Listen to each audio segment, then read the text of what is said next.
Welcome to the Building the Cooperative Classroom podcast, the official podcast of the Johnson & Johnson Cooperative Learning Institute. Welcome to the Building the Cooperative Classroom podcast. This is Adam Rivera. You're joining us for part 4 of our interview with Allison Gest. In this episode, we will talk about how we can support social emotional learning using the cooperative learning skills and how the social skills as described in the Brown Book are just the start of our journey in supporting students.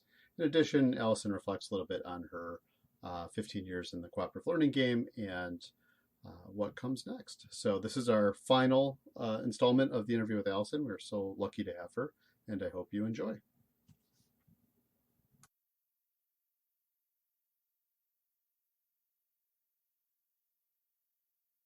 Like you don't separate out of like, okay, so now we're going to talk about emotions separate compared to like something you're actually doing in the classroom. Like let's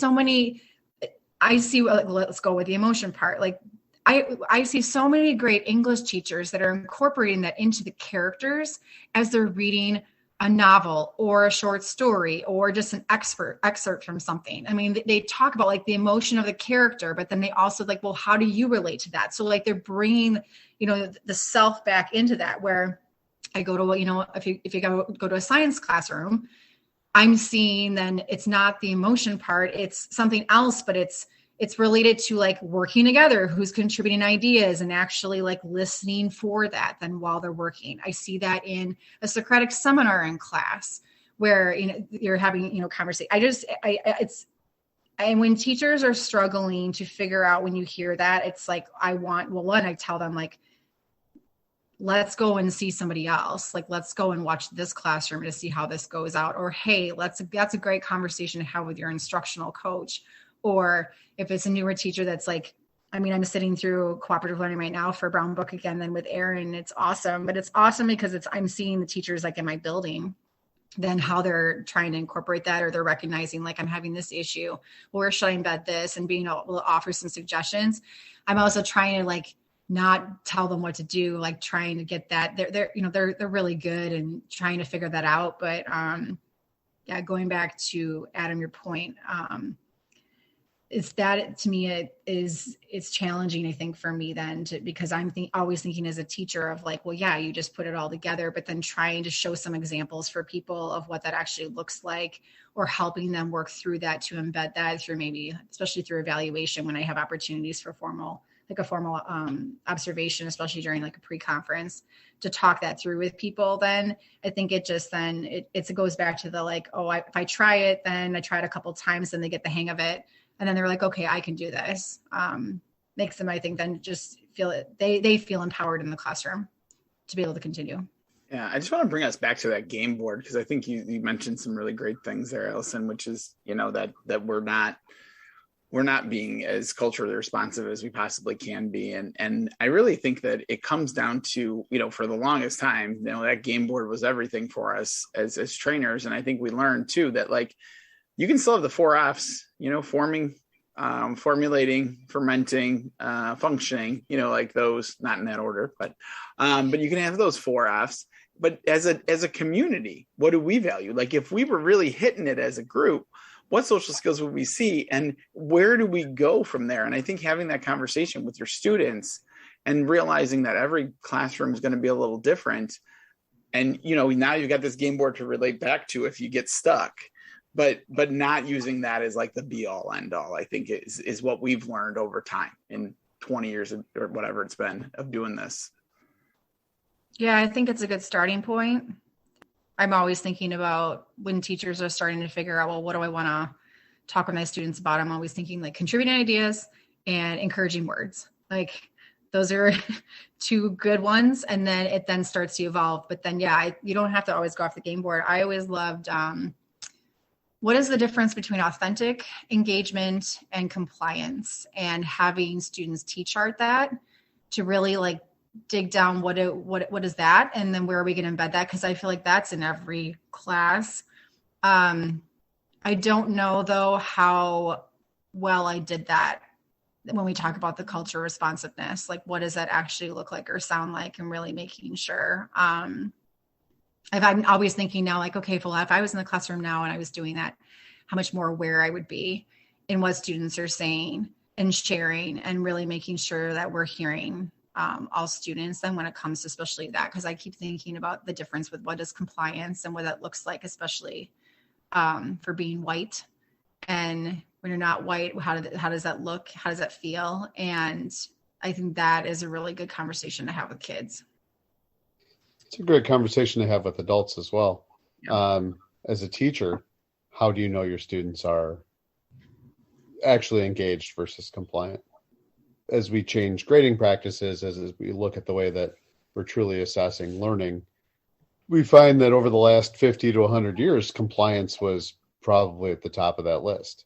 And as we get away from things like checking in homework and multiple choice tests and all those things, we really start to see that we haven't been measuring learning. And I think that's a huge paradigm shift. To bring it back to the cooperative learning piece, as students are working in groups, having one student talk and then another student talk, then another student talk, and doing those very basic things, like that's an algorithm that you can follow. That's a formula, but that might just be another form of compliance, where the teacher told me to do it this way, so I'm going to do it this way. There could be that different, authentic engagement piece that it sounds messy, it looks messy, it looks like chaos, it looks out of control. But that's okay if the end result is learning. If the end result is our students are getting better at being good partners. Allison, what are you doing tomorrow at 9:57 in the morning? Because I would love for you to come into my third period class and just take them through that whole compliance and authentic engagement. If you could come in and T-chart that for me, because that'd be really great for them. But I will say this, all joking aside, being with you three here, I got my cooperative legs with the three of you, right? I grew up as an educator with the three of you. And I think this is something that I like to tell students, and share with students, and I know all of you have talked about this at some point in a training, but that community of learners, just how special it can be, because Allison, as you're talking about that, I'm writing myself a note. Oh my gosh, that is exactly what my fourth period class needs to hear, or my third period class needs to hear. We need to talk about what is compliance versus, authentic engagement. It's Derrick, talking about student and learner. Are you a student? Are you a learner? In all that stuff, again, it just brings me to another place where, oh yeah, I need to circle back and I need to do that. So, for anybody listening out there, find those people who are your community of learners, in the classroom, and plug in with them and talk about this and process this and do the things that you're asking your students to do to help you further cement that knowledge. So it's just nice to talk to you all tonight. No, because I think that learning with all of you and then from all of you, I think that there's just such value in that. And I just haven't had that same opportunity, I think, in the same way. And it's tough because it's so nice because it's like bouncing ideas off of one another. I was just, Aaron, when you were talking, I was like, wait, I want to talk about perspective taking and academic controversies, but we probably don't have time for that. So, but yeah, I just want to say thank you to all of you for, I know, just the work that we did, right? And the work that we're doing now in the different roles that we now have, and just the work that we're going to be doing in the future. I just want to make sure you know how much I appreciate all three of you. Yeah, no, I absolutely, right back at you. We had some very special times. And I think when you talk about controversy and conflicts, like we had some disagreements along the way, and we had definitely had to sort some things out as far as what's the best way to go about, reaching all of our teachers and making sure that everybody had the best chance to implement and expanding communities of learners beyond our little circle and bringing in new trainers and all those things. And I think that just made us all better educators. So I'm just glad, Allison, that you were really well organized, because that is what I brought to the table. And just so you know, I want to say maybe even Derrick in the past year or two said something to me like, boy, Allison really rubbed off on you a little bit in this area. So with that, I think we can wrap up for the evening. And I want to say a big thank you to Allison for joining us. This was a lot of fun catching up and kind of stretching our minds and hearing your perspectives on a couple decades in the cooperative learning business. That's I think all of us are starting to feel our age a little bit as we can look back, and we're some of the elder statespeople of our schools. But thank you so much. No, thank you. It's always a pleasure to talk with all of you. And until next time, let's cooperate. Thank you for listening to the Building the Cooperative Classroom podcast, the official podcast of the Johnson & Johnson Cooperative Learning Institute. Please check out the show notes for all relevant links, including a link to our Twitter account and the Cooperative Learning Institute webpage. This podcast is copyrighted under the Creative Commons license, copyright 2021. Theme music courtesy of Jimmy Ryan.